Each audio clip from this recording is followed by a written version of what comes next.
on se retrouve dans cette nouvelle vidéo pour faire le bilan de l'année 2023. Et oui, ça y est, c'est terminé.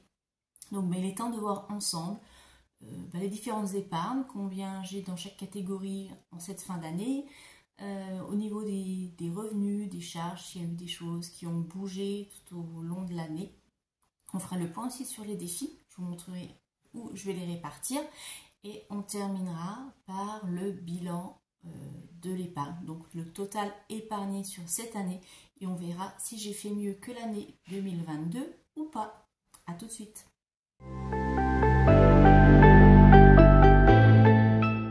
Alors dans un premier temps, on va regarder le montant des défis et dans quelle catégorie je vais les allouer. Donc le défi 5 €, ça je vous l'avais déjà dit, ça va dans les vacances. Donc dans l'enveloppe vacances, je rajouterai 120 €. Le défi 2 €, donc dedans il y a 26 €. J'ai décidé que je le mettrais pour le Happy Planner. Vous savez que j'ai acheté le Happy Planner l'an fin d'année. Donc comme j'ai pris sur mon compte, je verserai l'argent dessus. Comme ça rembourse et ça finance mon Happy Planner. Le défi 1 €, dedans nous avons 38 € et j'ai dit que ça allait pour moi dans une enveloppe pour me faire plaisir. On verra quand je l'utiliserai et pourquoi. On n'en est pas encore là. Et puis mon défi monnaie et défi météo, donc dedans il y a 26,99 € et 24,30 € iront dans l'enveloppe week-end. Voilà. Comme ça, ça permettra de la remplir. Et puis on pourra se faire plaisir avec ma fille si on part quelque part, je ne sais pas, un parc d'attractions ou une visite ou autre.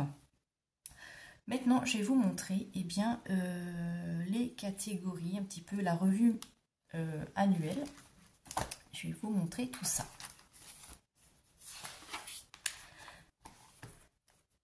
Donc, vous savez que dans mon budget planner, donc vous pouvez aussi le retrouver dans le drive, hein, je l'ai mis à disposition. Il y a plusieurs modèles, vous pourrez choisir. Il y a une revue annuelle par catégorie. Donc, chaque mois, je remplis le montant des revenus, des épargnes, des différentes enveloppes. Donc, on voit bien qu'au niveau des revenus, c'est assez fluctuant. Ça dépend surtout en fait du montant de la prime d'activité qui varie chaque trimestre à peu près. Donc, vous voyez, c'est assez fluctuant. Au niveau des sommes épargnées, c'est pareil, hein, tout dépend des sommes qui sont mensualisées, si je suis mensualisée sur 10 mois, 6 mois, etc. Et puis, ce qui est surtout flagrant, c'est l'enveloppe course. Donc, je vous rappelle, c'est l'alimentation et les dépenses d'hygiène corporelle et de la maison. Et on voit bien ici l'inflation.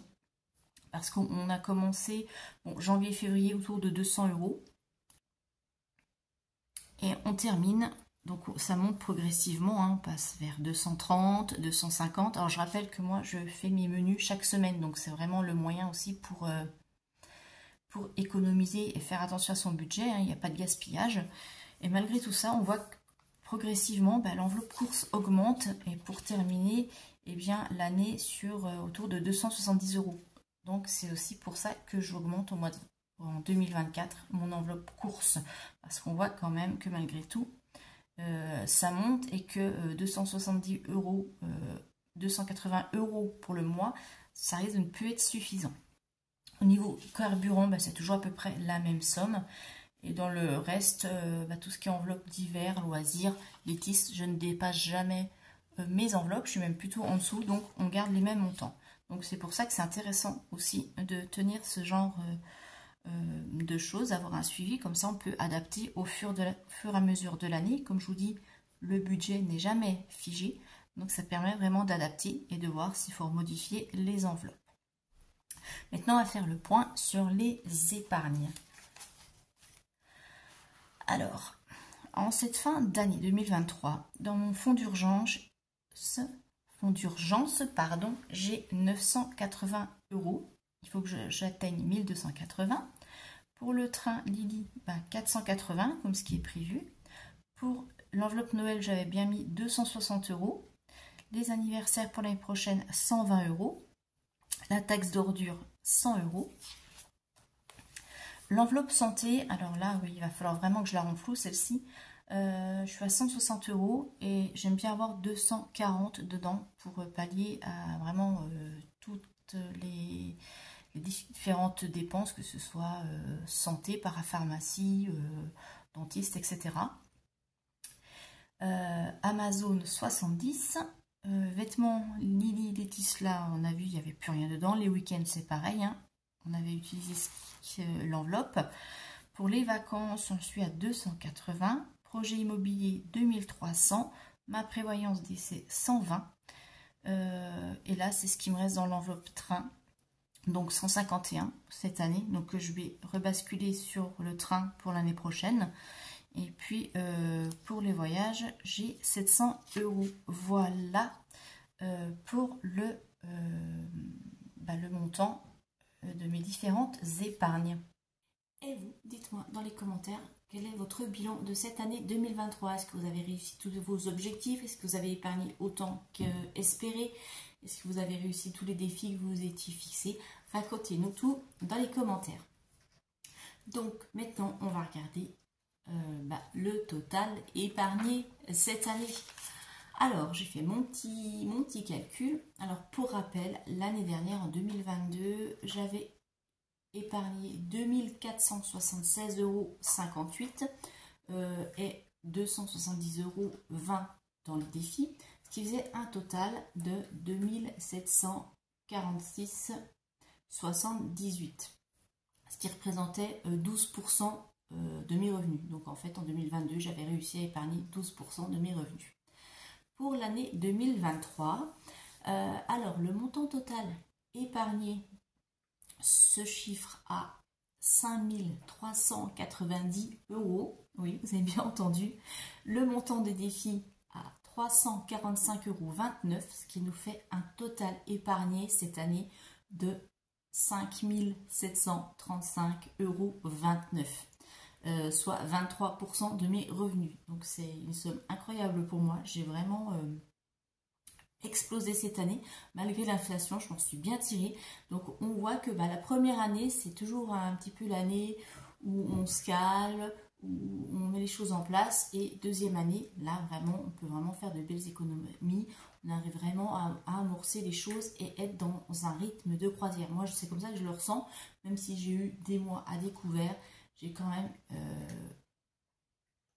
réussi à épargner quand même pas mal, beaucoup plus que l'année dernière. C'est sûr que mes revenus aussi ont un petit peu augmenté, mais vous voyez, c'est pour ça que je fais un pourcentage, le pourcentage d'épargne sur les revenus. Ça permet de voir si en réalité on a épargné plus ou pas. Et là, effectivement, je passe de 12% en 2022 à 23% cette année. Donc ça veut dire que j'ai quand même fait un effort considérable, que ce soit au niveau des prélèvements qu'il y a, hein. J'ai revu des contrats, j'en ai supprimé certains qui ne servaient à rien. J'ai vraiment réfléchi et optimisé tout l'argent dépensé, hein. J'ai vraiment réfléchi, est-ce que c'était vraiment nécessaire, est-ce qu'on peut pas faire autrement pour pas perdre l'argent. Je pense notamment à cette histoire d'assurance vie, hein, qui était à fond perdu, et maintenant j'épargne la même somme mais qui va sur un livret. Donc en plus le livret est rémunéré, donc c'est tout bénéfice. Et puis, voilà, revoir les contrats d'assurance au niveau des abonnements. Ne pas hésiter à refaire le point chaque année pour voir si vous pouvez faire des économies intelligemment, hein, ça va de soi. On ne va pas quitter pour aller au moins cher si, par exemple pour les assurances, si on a de moins bonnes garanties derrière. Il faut vraiment bien réfléchir à tout cela.